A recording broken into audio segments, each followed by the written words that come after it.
من يهده الله فلا مضل له ومن يضلل فلا هادي له. أشهد أن لا إله إلا الله وحده لا شريك له، وأشهد أن سيدنا وحبيبنا وعظيمنا وقرة أعيننا ونور قلوبنا محمدا عبده ورسوله. اللهم فصل وسلم وبارك وكرم وعظم ومجد وتكرم وتحنن على سيدنا محمد وعلى آله وصحبه أجمعين. سبحانك لا علم لنا إلا ما علمتنا إنك أنت العليم الحكيم. اللهم إني أعوذ بك من علم لا ينفع وعمل لا يرفع وقلب لا يخشع ودعاء لا يستجاب لها ولا حول ولا قوة إلا بالله. Hadirin hadirat yang dimuliakan oleh Allah Subhanahu wa taala, para pejuang agama Rasul sallallahu alaihi wasallam yang sampai saat ini Allah Subhanahu wa taala pilih kita semua untuk dimuliakan, untuk diberikan keutamaan di malam hari di saat sebagian orang tertidur lelap. Allah berikan kesempatan kepada kita untuk bersalawat kepada baginda Nabi besar Muhammad sallallahu alaihi wasallam, untuk mendengar ayat suci Al-Quran, untuk mendengar hadis-hadis baginda Nabi besar Muhammad sallallahu alaihi wasallam. Itu pertanda bahawa sesungguhnya Allah telah memilih kita dari banyaknya makhluk Allah. Jadi makhluk Allah di dunia ini banyak atau sedikit? Banyak atau sedikit? Banyak. Tapi apakah semuanya mampu diberikan oleh Allah Subhanahu wa taala untuk melakukan kebaikan sebagaimana yang kita lakukan? Tidak. Banyak dari makhluk Allah Subhanahu wa taala yang terkadang mereka dekat rumahnya dengan ulama, dekat tempatnya dengan ulama, atau kekerabatan, memiliki hubungan keluarga dengan ulama, akan tetapi tidak diberikan oleh Allah Subhanahu wa taala sedikit pun daripada kebaikan. Bahkan Nabi Muhammad memiliki seorang paman bernama Abu Lahab. Abu Lahab beriman atau tidak beriman? Masuk syurga atau tidak masuk syurga? Tidak. Yang mulia keponakannya, pamannya enggak ikut mulia. Paham atau tidak? Yang makan bapaknya, anaknya bisa ikut kenyang enggak? Yang mulia mereka-mereka yang mau berusaha untuk mengejar kebaikan. Jadi walaupun dia memiliki keluarga ulama, akan tetapi tidak mengambil ilmu daripada keluarganya tersebut, maka dia enggak bakalan bisa dapat. Makanya guru saya, Sayyidul Walid Profesor Al-Habib Abdullah bin Muhammad Baharun selalu menasihati saya dan mengatakan, dekatnya kamu kepada wali itu bisa memberikan kamu satu daripada dua hal. Bisa jadi kamu mendapatkan keberkahan, bisa jadi kamu justru mendapatkan laknat dari Allah.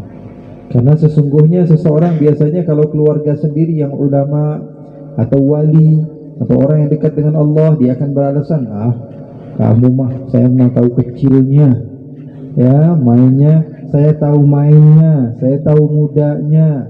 Dan dia mengatakan, wah kamu itu kan adik saya, kamu itu kan keluarga saya, kamu itu kan begini dan begitu. Sehingga apa? Manfaat dari orang tersebut tidak akan pernah digapai.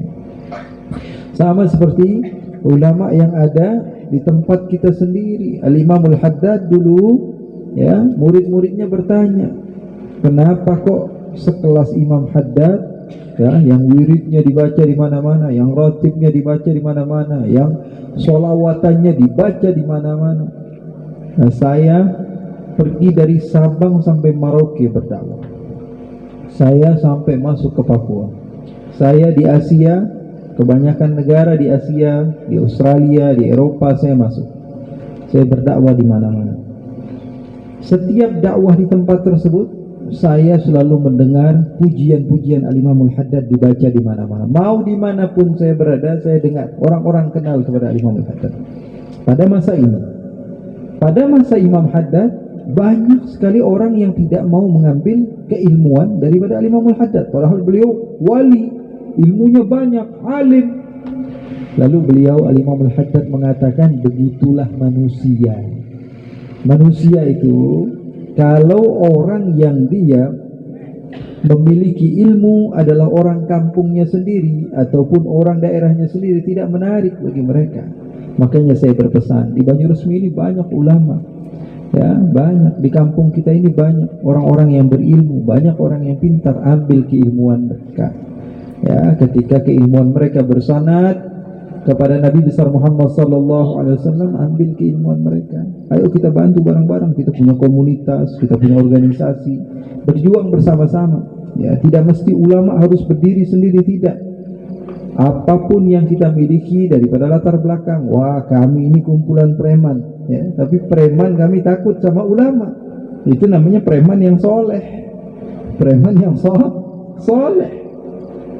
Kami memiliki kelebihan, apa masyarakat takut sama kami, sudah jadikan kelebihan yang Allah berikan kepada kalian bersinergi satu sama lain dengan para ulama, sehingga terarah, terukur, sehingga menjadi satu gerakan, ya, adanya persatuan Islam yang membangun Islam. Itu adalah Islam, agama yang bisa dibanggakan oleh Nabi besar Muhammad sallallahu alaihi wasallam. Wah, saya paham di dalam ilmu kedokteran, ayo dakwahnya dengan ilmu.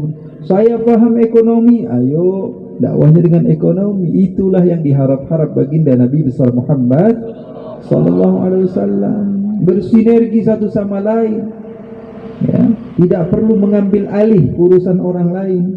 Kata ulama dahulu, mereka mengatakan ketika kuda sudah mulai sedikit, maka terkadang ada keledai yang menyerupai bajunya kuda, tapi bakalan ketahuan. Ketahuannya dari mana? Dari suaranya udah beda. Paham atau tidak? Ya, jadi ada sebagian keledai yang berharap ingin menyerupai kuda, tapi bentuknya saja. Namun tentu, ya, kuda adalah makhluk yang Allah Subhanahu wa taala berikan kelebihan yang berbeda. Setelah keledai tersebut bersuara, baru ketahuan, wah ini enggak sekelas kuda, beda. Orang bakalan bisa. Nah, artinya apa? Artinya biarkanlah kita bersinergi satu sama lain. Ayo, yang ulama kita muliakan. Saya yang memiliki kelebihan dari harta, saya berdakwah dengan harta saya. Saya paham dalam ekonomi, saya berdakwah dengan ekonomi saya. Saya paham dalam ilmu agama, saya berdakwah dengan ilmu agama saya. Artinya tidak melulu orang yang ceramah itulah yang terbaik, tidak mesti. Ya, karena berceramah adalah orang yang cuma berbicara, gitu, menyampaikan copy paste dari Al-Quran dan hadis Rasulullah sallallahu alaihi wasallam. Semua di antara kita memiliki kelebihan masing-masing. Semua di antara kita memiliki kelebihan masing-masing, dan Allah memuliakan kita, dan Allah Subhanahu wa taala menjadikan kita makhluk pilihan Allah. Saya yakin itu. Kenapa? Karena tidak mungkin Allah menjadikan kita kuat bertahan sampai jam segini, ya, untuk berkumpul bersama-sama, kecuali karena memang Allah inginkan yang terbaik kepada kita.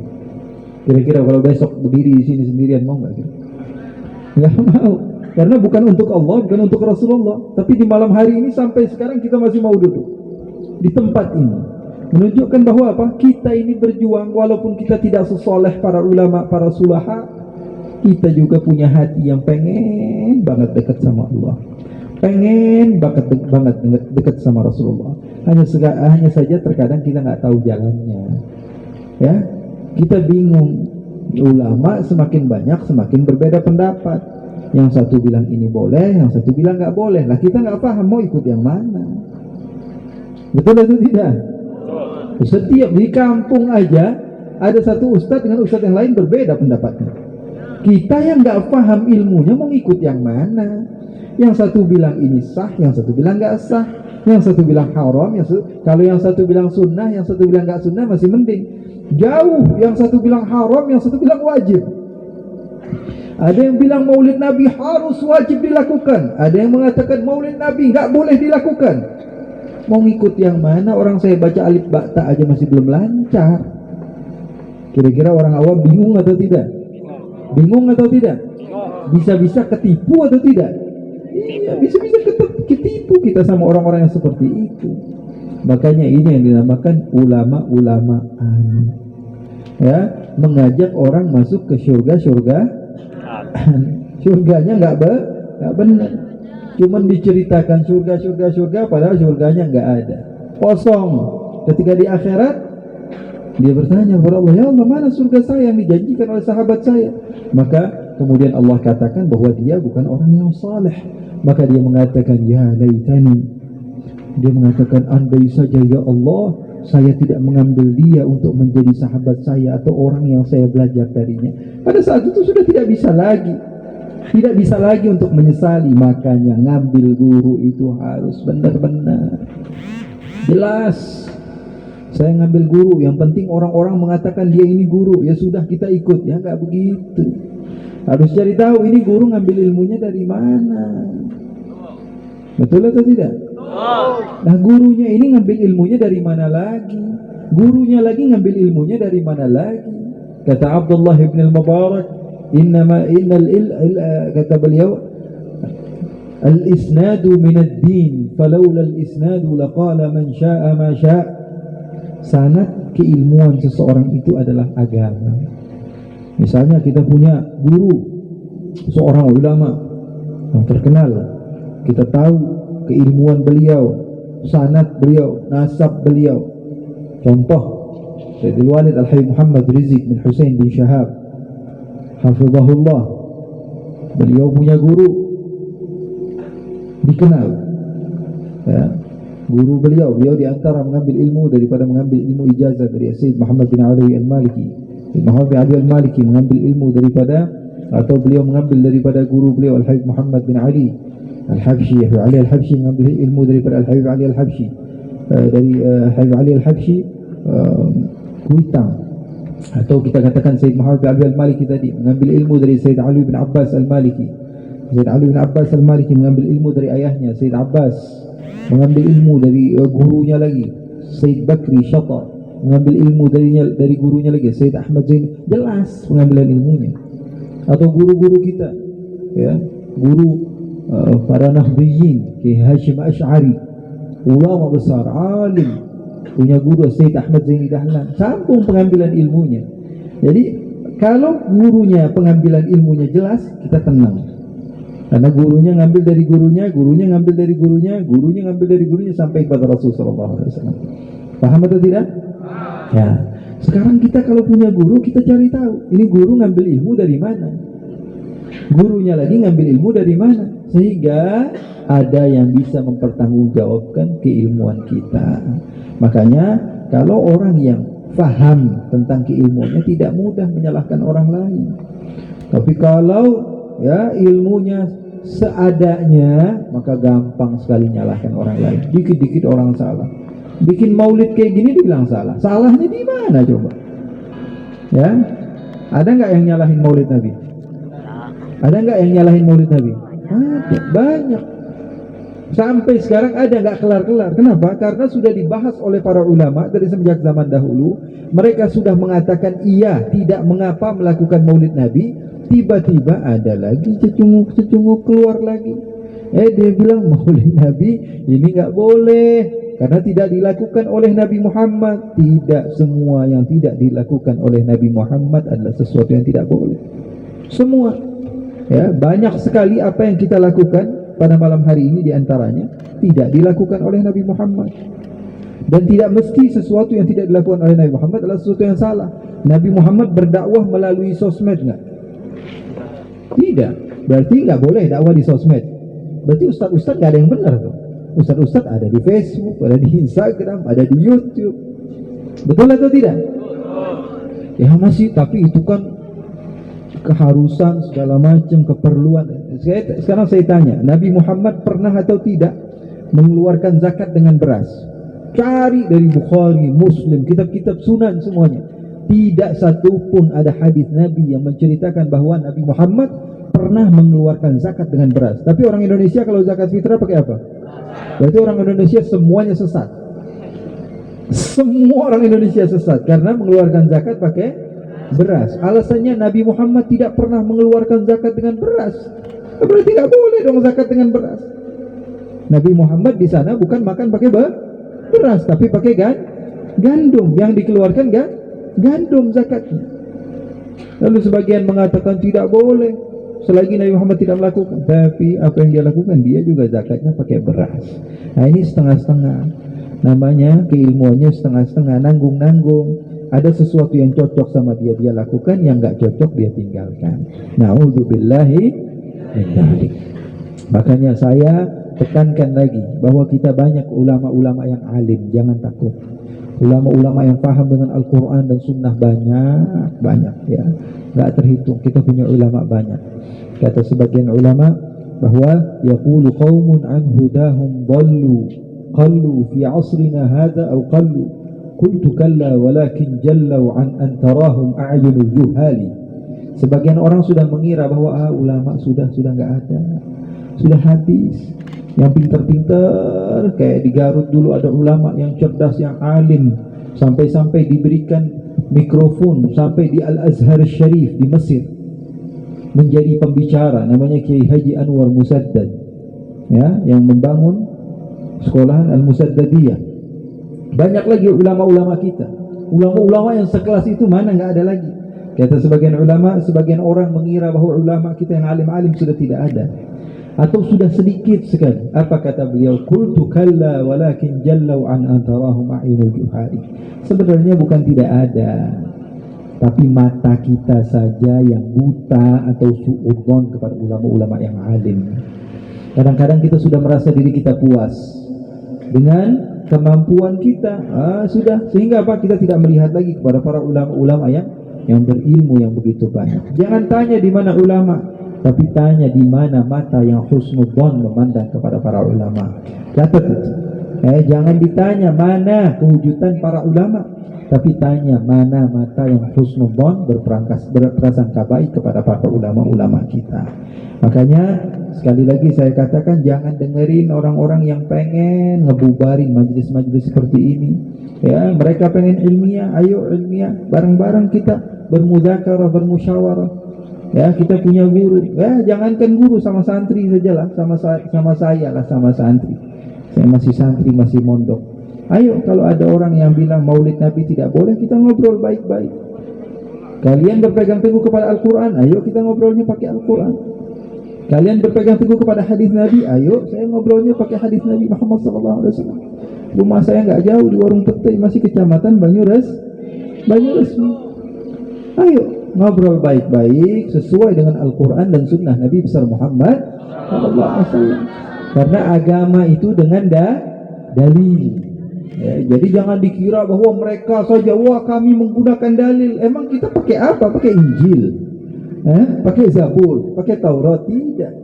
Kita pun menggunakan Al-Quran dan Sunnah Nabi besar Muhammad. Bedanya kita ini ikut kepada para ulama. Bedanya kita ini patuh kepada para ulama. Ulama yang memahami Al-Quran dan Sunnah, kemudian memahami hal tersebut sehingga menjadi satu hasil. Kalau tidak wajib, sunnah, haram, makruh, mubah. Kita cuma tahunya itu, alhamdulillah, nikmat. Sebagian orang setengah-setengah pengen memahami langsung dari Al-Quran. Akhirnya apa? Akhirnya nggak difahami semuanya. Segala sesuatu ingin diambil semua, hasilnya tidak dapat semua. Ya, jadi para ulama itu mereka memahami dari Al-Quran dan Sunnah Nabi besar Muhammad SAW. Jadi enak, kita ini emang dari dulu dididik seperti itu, ikut kepada para ulama. Jangankan urusan akhirat. Ya, saya berbicara 20 tahun, 30 tahun yang lalu, belum lama, sebelum rusak seperti zaman sekarang. 20 tahun lalu atau 30 tahun yang lalu, masyarakat awam itu kepada para kiai, kepada para habaib, terkadang jangan urusan agama mereka bertanya. Urusan nikahin anaknya aja nanya tanggalnya sama kiai. Kira-kira bagusnya kiai, saya nikahin anak saya tanggal berapa, bulan apa bagusnya.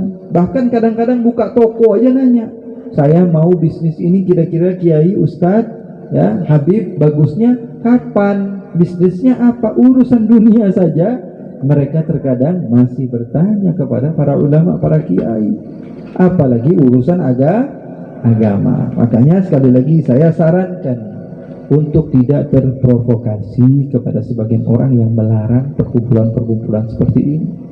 Kira-kira kita ngumpul malam-malam ini baik atau tidak baik? Baik atau tidak baik? Yang kita dengar Al-Quran atau bukan? Hadis atau bukan? Ilmu atau bukan? Sholawat atau bukan? Silaturahmi atau bukan? Silaturahmi. Kebaikan atau bukan itu? Allah firmankan di dalam Al-Quran, waf'alul khair, lakukan kebaikan. Berarti ada nggak dalilnya dalam Al-Quran? Saya belum berbicara tentang maulid dan lain sebagainya. Al-Quran memerintahkan kepada kita untuk melakukan kebaikan. Malam ini apa yang kita lakukan, kebaikan atau bukan? Kebaikan. Kita bukan doping begini-begini, enggak. Kita bukan berzina, minum minuman keras dan lain sebagainya, tidak. Yang kita lakukan berkumpul, bersilaturahmi bersama-sama, membahas Al-Quran, membahas hadis Rasulullah, membahas ucapan-ucapan ulama. Artinya ini tidak keluar daripada jalur Al-Quran dan sunnah Nabi besar Muhammad sallallahu alaihi wasallam. Nanti bakalan banyak ibu-ibu, ya, banyak orang-orang yang masuk ke kampung-kampung ngajarin kepada kita untuk terus menyalahkan orang lain. Jangan dengarkan. Jangan dengar. Tong adenge, ya, jangan didengar. Orang-orang kayak begitu cuman bisa memisahkan hubungan antara ulama dengan orang awam. Jangan dengar. Kalau ada yang seperti itu, bilang ulama kami mengatakan tidak apa-apa membaca maulid, tapi kami tidak menyalahkan orang yang tidak mau maulid. Enak nggak begitu? Enak. Ulama begitu, tidak gampang menyalahkan orang lain. Tapi kalau orang yang sedikit ilmunya, semakin dia gampang menyalahkan orang lain. Ini tidak sesuai dengan saya, maka salah. Saya pernah ceritakan bahwa di Turki, di satu daerah, kita sholat, imamnya, ya, baca Fatihah, setelah waladhdallin, aminnya di dalam hati. Semua makmumnya aminnya dalam hati. Saya sendirian yang teriak aminnya kenceng, waladhdallin. Bayangkan kalau itu posisi kalian, satu masjid besar semuanya nggak ada yang bilang amin, kalian satu orang yang bilang amin, malu gak kira-kira?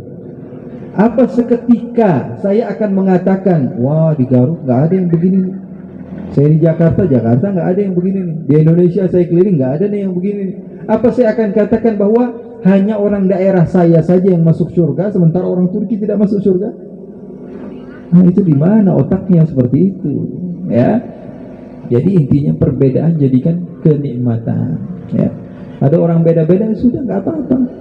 Kalian nggak mau maulid nggak masalah, tapi jangan nyalahkan orang yang mau maulid. Begitu juga sebaliknya. Orang yang seperti kita yang senantiasa melakukan maulid, jangan mudah menyalahkan orang yang tidak melaksanakan maulid, tapi ajak mereka dengan dakwah, dengan dalil, dengan hujjah. Karena agama, sekali lagi saya katakan, ad-dinu asasuhu al-hujjah.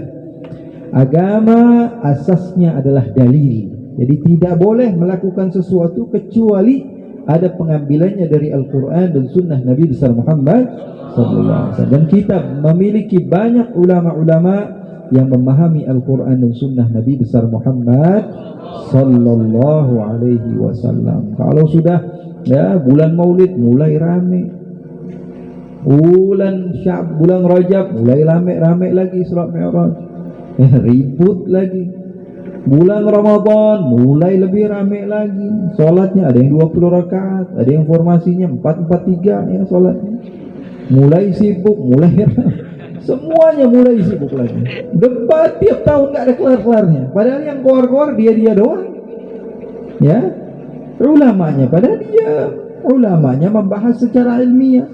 Yang keluar-keluar dia doang, padahal bikin rungsep, ya, bikin rame, bikin malah justru menjadikan orang-orang semakin terpecah belah. Padahal gak masalah. Mau sholat 8 rakaat, mau sholat 20 rakaat, mau sholat 36 rakaat, semuanya ada contoh daripada para sahabat, ya, semuanya ada contoh daripada para tabi'in, ya. Yang salah itu udah gak sholat, ribet lagi, ya. Padahal sholat tarawih, kalau kita bahas melalui pahalanya saja, sholat ba'diyah kak yang kamu sholat setelah sholat isya, kamu sholat ba'diyah 2 rakaat, itu namanya rawatib. Rawatib itu tidak pernah ditinggalkan oleh Nabi Muhammad SAW. Pahalanya lebih besar dari sholat tarawih, karena sunnahnya muakkadah. Orang yang sholat 2 rakaat qabliyah ba'diyah, pahalanya lebih besar dari sholat tarawih. Tapi terkadang ba'diyahnya dia tinggalkan, sholat tarawih dia semangat. Kenapa? Karena begitulah umumnya manusia. Kalau jarang ngelihat mukanya kangen. Tapi kalau tiap hari ngelihat mukanya sumpah. Mengetsiadai. Betul atau tidak? Kalau belum nikah, ya Allah, indah sekali wajah kamu. Udah tiap hari di rumah, ngelihat bosan, ngelihat kamu terus muka. Begitulah manusia. Terkadang yang dikejar adalah sesuatu yang jarang, padahal di depan mata adalah kemuliaan yang begitu hebat. Makanya ya, itu semua terjadi kenapa? Karena kurangnya kita kepada ilmu dan jauhnya kita dari para ulama. Jauhnya kita dari para ulama. Hadir majelis ta'lim bukan mau ngelihat, mau ngambil ilmunya, bukan. Oh, itu Habib yang di YouTube ya. Oh, itu Habib yang di Instagram ya. Oh, ini Ustadz yang yang viral ya. Oh, ini itu aja. Biar kalau pulang majlis ada selfie bareng, itu doang. Nggak ada yang mau ngambil ilmu ulama. Itu adalah kemerosotan umat pada zaman sekarang. Ya, santri mulai berkurang, prestasi mulai jarang. Kota Garut yang dikenal atau Garut yang dikenal dengan keilmuannya, dengan santrinya, ya, membuat banyak orang yang datang kepadanya. Kalau buka di Google Garut, adanya apa? Kriminal. Yang negatif semua.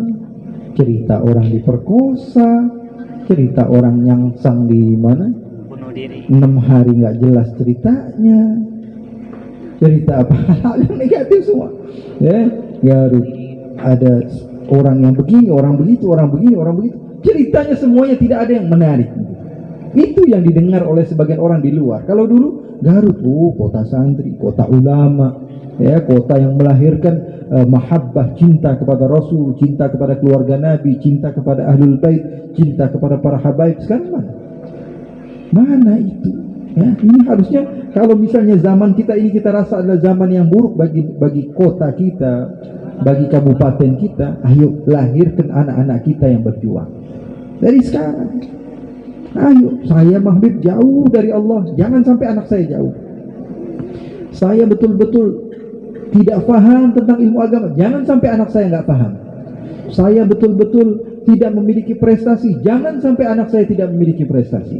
Ayo, kita semangat bareng-bareng. Kita bisa berjuang bareng-bareng, kita jadikan Garut kotanya baginda Nabi besar Muhammad sallallahu alaihi wasallam. Sering saya katakan, saya ini diundang di mana-mana. Jangankan di Indonesia, di luar saya diundang.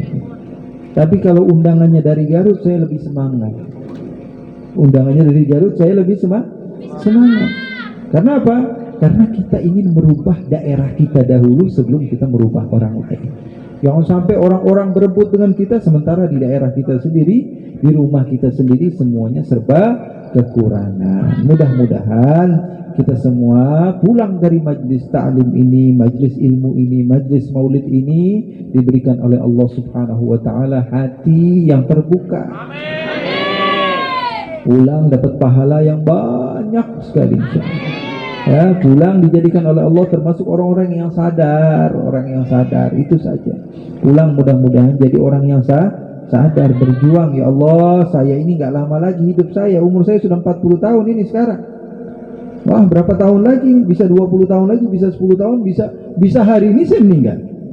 Tidak ada yang tahu. Yang nggak sakit saja banyak yang meninggal, apalagi yang penyakitan. Wah, saya nggak tahu. Ya, saya punya sahabat baru 1 hari yang lalu meninggal, masih muda, usianya di bawah saya. Nggak tahu, nggak ada angin, nggak ada hujan, tahu meninggal. Nah, kita nggak pernah tahu, dan dia nggak tahu kalau dia bakalan meninggal. Ya, jadi ayo, coba sekali-sekali bentang sejadah dan tanya sama diri sendiri, kira-kira di akhirat apa yang saya bisa banggakan di hadapan Allah? Apa ya? Hidup saya ini semuanya serba dipenuhi dengan hal-hal yang lalai, hal-hal yang tidak benar, hal-hal yang membuat kita lupa kepada Allah dan Rasulnya. Kira-kira apa yang bisa menjadikan saya ini semakin sadar bahwa diri saya ini orang benar atau tidak benar? Ayo, yakini bahwa sesungguhnya diri kita masih memiliki kesempatan. Ayo, saya ini adalah orang yang tidak tahu diri. Ayo, bentang sejadah saya, bertanya kepada Allah, ya Allah, kira-kira apa yang bisa saya banggakan di hadapan-Mu kelak di akhirat, ya Allah? Apakah dengan sholat saya banyak gak khusyuknya? Sodakoh saya biar dibilang orang baik. Apakah karena ini saya, apakah karena ya, gak ada apa-apa, saya kosong. Saya kosong. Ini kesempatan umur saya masih ada. Saya berdakwah, dakwah saya pengen sesuatu. Oh saya mengajar saya biar dipuji, saya orang alim, saya orang berilmu. Oh saya pernah ibadah saya penuh dengan riya, pengen dipuji semua orang. Ujub semua. Coba tanya sama diri sendiri, saya bersedekah biar dibilang orang baik dan sudah dibilang orang baik. Saya begadang malam-malam buat ibadah biar dibilang apa? Biar ada ketenteraman hati supaya hajat saya dikabulkan, bukan untuk Allah. Coba tanya sama diri sendiri, apa yang kita suruh perjuangkan untuk Allah dan Rasul? Apakah kita perjuangkan untuk diri kita sendiri? Saya mengajak orang untuk cinta kepada Allah dan Rasulnya, atau saya mengajak orang untuk cinta kepada diri saya? Saya mengajak orang untuk kembali kepada Allah dan Rasulnya, atau saya mengajak orang untuk mengikuti apa yang saya pikirkan? Itu yang harusnya saya pikirkan. Ayo sekali-sekali kita berpikir kepada Allah Subhanahu Wa Taala. Mudah-mudahan pulang dari majlis ini Allah berikan kepada kita husnul khatimah. Ya, Allah jadikan kita termasuk orang-orang yang berjuang di jalan Allah dan berjuang di jalan para ulama-ulama kita. InsyaAllah terus menerus berada di belakang barisan mereka, istiqamah di jalan Allah Subhanahu Wa Taala, dan insyaAllah Allah Subhanahu Wa Taala memuliakan perjuangan kita, dan pulang dari tempat ini Allah berikan kesadaran kepada kita semua. Amin ya Rabbal Alamin. Kuncinya sekali lagi, jangan sampai tinggal ilmu. Karena sesungguhnya ad-dinu asasuhu al-hujjah, agama asasnya, tiangnya, pondasinya adalah dalil, dan dalil tidak akan diketahui kecuali dengan ilmu. Ayo berjuang. Janji dari sekarang, saya nggak bisa berjuang Habib, saya sudah bebel, otak saya sudah tua. Anak saya jangan sampai, saya punya anak 4 alhamdulillah, masa satu saya nggak mau sedekahin buat Allah, masa satu saya nggak mau nadarkan untuk Allah? Biarkan anak kita menangis sekarang, nggak apa-apa, nggak masalah, tinggalkan dia untuk Allah.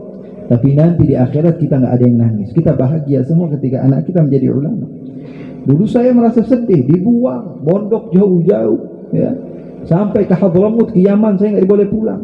Kemudian saya terus lagi belajar kemana-mana tempat. Di Makkah saya belajar. Saya dari umur 11 tahun saya dibuang. Ya, kalau kata bahasa kita dibuang. Tapi kenapa? Yakin setelah itu, karena nggak, kita berjalan semuanya ada ilmunya. Kita memahami satu Al-Quran ada ilmunya. Bahkan sekarang sudah belajar beberapa lama, saya masih terkadang belum paham tentang ilmu-ilmu Al-Quran dan Sunnah Nabi Muhammad SAW. Apalagi yang nggak belajar. Ayo, dari sekarang kita berjanji semua, ya, berjanji mudah-mudahan Allah jadikan kita termasuk orang-orang yang berilmu. Kalau kita tidak bisa berilmu, anak-anak kita yang menjadi orang yang berilmu, kita berjuang bersama-sama menyebarkan ilmu Rasulullah. Dan sesungguhnya tidak ada, sekali lagi tidak ada yang membuat hati Rasulullah bangga, bahagia melebihi orang-orang yang berilmu. Paham atau tidak? Siap untuk berjuang? Berjuang dengan memperbanyak ilmu Rasulullah SAW. Siap berjuang? Siap, insya Allah. Mudah-mudahan Allah jadikan kita termasuk orang-orang yang jujur di dalam perkataan kita. Ya, masih ada waktu. Ya, masih ada waktu, dan insya Allah Allah berikan yang terbaik kepada kita.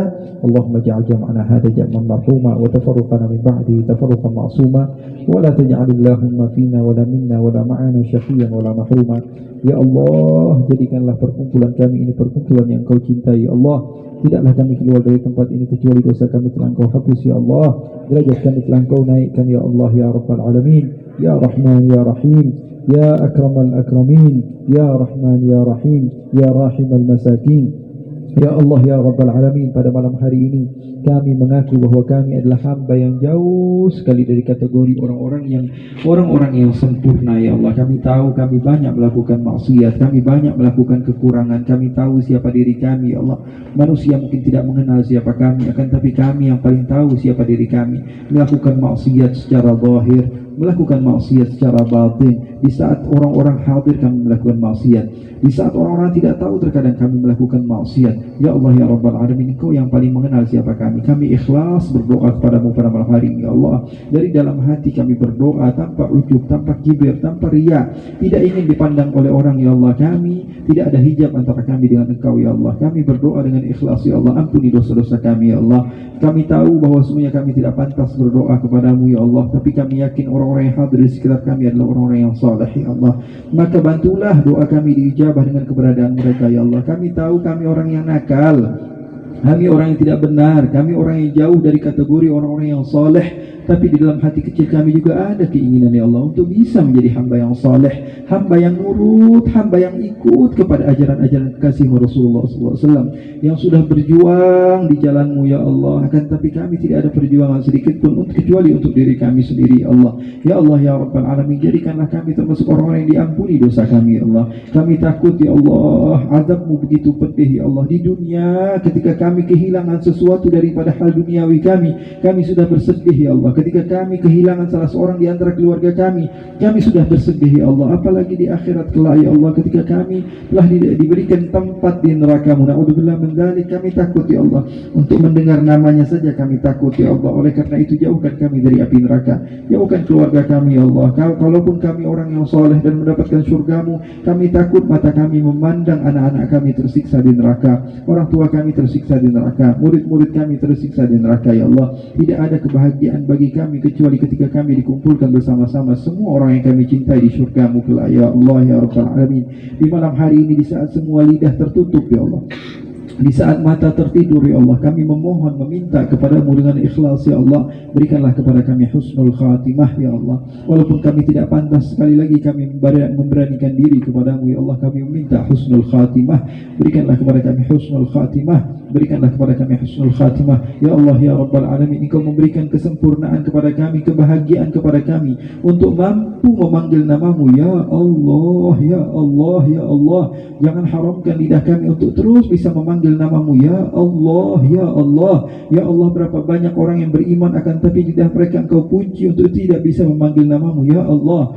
Pada malam hari ini kami berbangga, berbahagia kami masih bisa memanggil namamu ya Allah ya Allah ya Allah ya Allah ya Allah. Jangan haramkan lidah kami untuk terus bisa memanggil namamu ya Allah. Di saat kami senang, di saat kami bahagia, di saat kami susah, mampukan kami untuk terus memanggil namamu ya Allah ya Allah ya Allah ya Allah ya Allah ya Allah ya Allah ya Allah ya Allah ya Allah ya Allah ya Allah ya Allah. Karena semua manusia mereka berdusta ketika mereka mengatakan cinta kepada kami. Setelah kami masuk kubur, tidak ada yang mengingat kami ya Allah. Tidak ada yang mau masuk kubur bersama kami. Bahkan anak yang paling kami cintai sekalipun, mereka akan lupa setelah 1 minggu, setelah 1 bulan, setelah 1 tahun. Mereka akan lupa kepada kami, kecuali Engkau yang akan mengingat kami ya Allah. Ini bukan dusta. Kami memandang orang-orang yang telah ditinggal oleh orang tuanya. Sehari mereka menangis, 2 hari, 3 hari, sebulan, 2 bulan. Setelah itu mereka akan lupa kepada kedua orang tuanya ya Allah. Ya Allah, kami tahu kami akan dilupakan, dan sungguhnya tidak ada yang akan melupakan kami kecuali Engkau ya Allah. Maka dari itu janganlah jauhkan lisan kami untuk terus memanggil namamu ya Allah ya Allah ya Allah. Dan berikanlah kepada kami ijabah pada malam hari ini. Berikanlah kepada kami husnul khatimah. Jaga anak-anak kami, jaga penerus-penerus kami ya Allah. Jadikan mereka orang-orang yang berjuang di jalanmu dengan ilmu ya Arhamar Rahimin ya Rahman ya Rahim. Walhamdulillahi Rabbil. Mudah-mudahan Allah ijabah doa kita semua, dan tamu-tamu yang datang dari luar Garut mudah-mudahan Allah jaga, dan insya Allah pulang ke